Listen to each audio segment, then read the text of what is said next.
One they never saw coming. The plot twist that sent their carefully crafted narrative crumbling into chaos.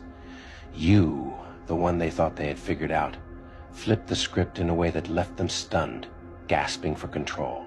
They thought you'd stay, endure, and accept their nonsense. But, oh, how wrong they were.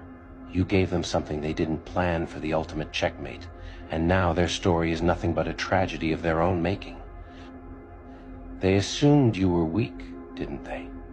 That your love for them was some kind of leash they could tighten and loosen at their whim. They pushed, they pulled, they played their little games, thinking you'd always be there. But love isn't weakness. No, love is strength. And it takes the strongest kind of love to walk away when you know you've given all you could. That's what they never understood. They mistook your kindness for submission, your patience for naivety. Fools.